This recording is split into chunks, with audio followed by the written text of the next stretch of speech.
In Jamaica, it is recommended that all pregnant women get screened for gestational diabetes. But what exactly are the risks of this disease and how can we stay ahead of it? Life President of the Diabetes Association of Jamaica, Professor Errol Morrison, joins us, and he's going to answer some of these questions in today's 10 Minutes to Your Health. Good morning, Prof. Thank you so much for joining us. Morning. Good. So first of all, when people hear diabetes, I think they only see it as one thing. This is a form of it. Clarify for me exactly what is gestational diabetes. Okay. Let us look at it this way. If a woman becomes pregnant, and within the first 3 months of that pregnancy, we discover that she has diabetes, the usual thirst, extra thirst, drinking a lot of water, passing a lot of urine, and her blood sugars would be elevated. We say that it's very early in her pregnancy, and she most likely had diabetes even from before. So this is a pregnant diabetic woman. Now, however, if after those first 3 months, she now presents usually what you would call a second trimester, 333, 9 months of pregnancy, usually in that second, set of 3 months. If the diabetes presents for the first time, then we call that gestational diabetes. Where the gynecologists, those who look after these women and obstetricians and so on, are particularly worried about diabetes in pregnancy, whether it be just the diabetic pregnant woman or the gestational diabetes presenting, right? Because these cause problems, both for the mother and for the infant in utero. So they are always looking out and watchful, in these women. And why are they so concerned? Because babies during this period die unusually quickly in the uterus. The delivery is also very difficult, and when these babies are born, they tend to be large. They look, kind of what they call post-mature, but they look almost like they're aging already. Wow. And you see babies on the order of 10, 12 pounds, all this sort of thing.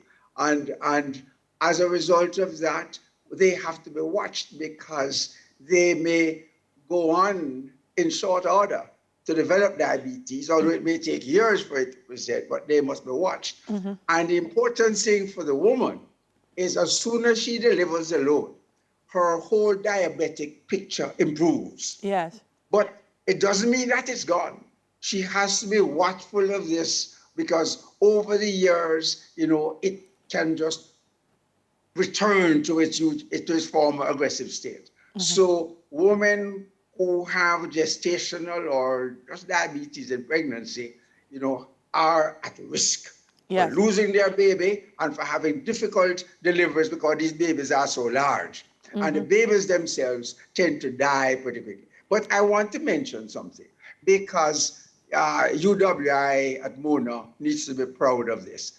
Because when you have babies in the uterus of a pregnant diabetic woman, the sugar causes malformations, abnormal development of the organs. And in particular, the spinal cord is very sensitive. The spinal cord and nervous system, very sensitive to these high blood sugars. And right here in the Department of Biochemistry at UWI, the work started looking at the relationship of high blood sugar levels and abnormalities in the spinal cord. That young graduate student is now a world leading authority on this area. And I think UWI can take some of the kudos. It was in my tenure at Biochemistry. Excellent. But dealing with this whole matter of the diabetes now. So, Prof, I want us to back up a little bit though, because I want to figure out what are the causes? What makes a woman more susceptible to the development of gestational diabetes than anyone else? Is it family history? Is it obesity? Age? What are some of the risk factors? Good question. If you take 100 women not known to be diabetic before, about 5 of them will develop gestational diabetes.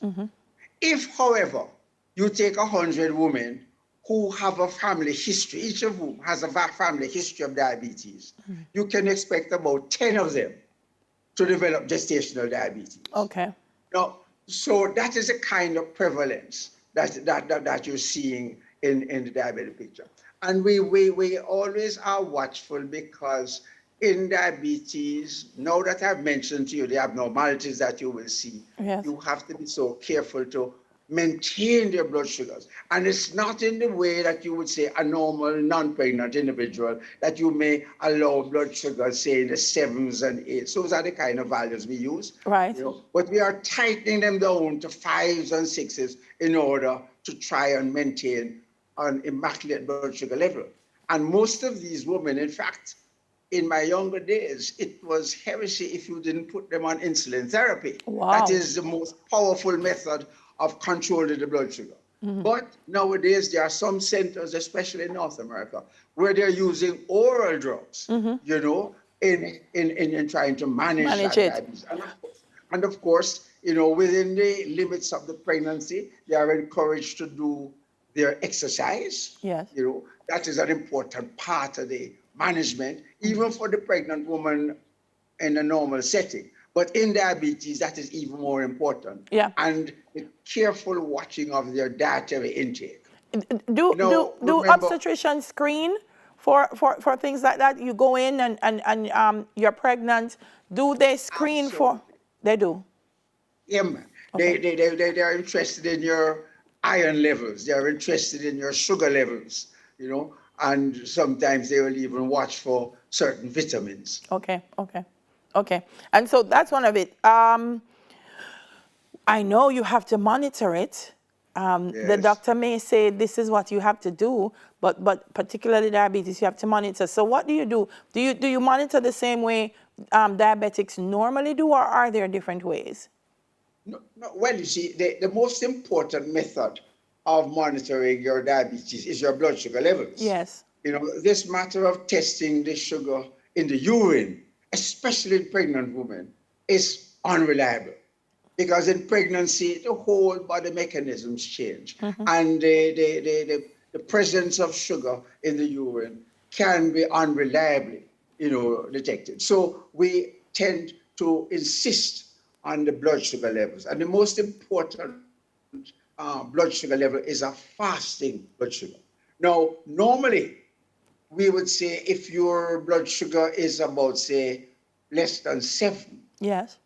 in the fasting. 7 is a sort of reference value, you know, then it's okay. But for the pregnant diabetic woman, we want it down to 5 because we have to be that more tightly controlling to try and protect against the problems I mentioned earlier, these big babies, abnormal development of their organs and so on. Yes. Along with the risk that it poses to the child, postpartum, is there also a risk of the mother continuing to have diabetes? All right. For the gestational diabetic, because she just discovered it during her pregnancy, after the delivery of the infant, the whole picture appears to normalize. But that woman has to be careful because within the next 3 to 5 years or so, as the night follows day, they go on to develop diabetes. Wow. So she has to be particularly careful about her eating, physical activity, her weight, okay, and get an annual check, no Yes. matter how well she feels. But she needs to be careful because gestational diabetes is an indicator that later on she will go on to develop the full-blown, you know, constant picture of Yeah. diabetes. Before you go, Prof, just give me a general picture of how we're improving the way we respond to diabetes. There was a time when they said the Caribbean is the amputation capital of the world. How are we responding now to Why do diabetes? you embarrass me like that? well, by that I mean I've been working with this thing for 46 years. And I don't know that I can tell you that the picture has changed significantly. We're still seeing high numbers of amputees, meaning they are losing their limbs because of poor control. Yes. We're still seeing individuals walking around with chronically high blood sugars. Yes. And no matter how you preach, they don't seem to take it seriously until they start to develop problems. Yes. You know, they Yes. can't see properly, or they're losing weight, or Yeah. their feet are getting numb and pins and needles.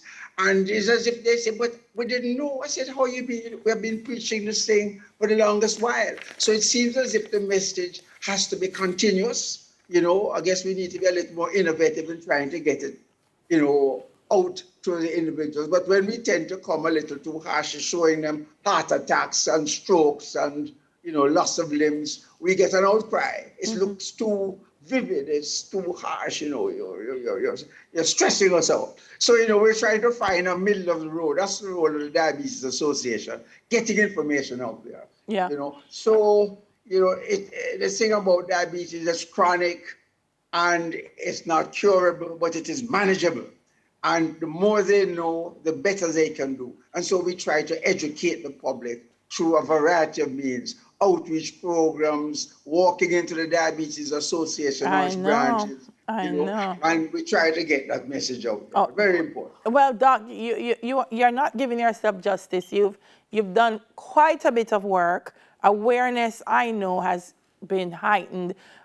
Risk perception is what we have to work on to get people to do what they have to do. But thank you so much for speaking with us this morning. Always a pleasure to have you as a guest on our show. All right, yeah. All right. Live President of the Diabetes Association of Jamaica, Professor Errol Morrison. Up next, we explore the activities at the Freedom Skate Park for Child Month, but that's 10 minutes to your health. We'll do it again next Thursday.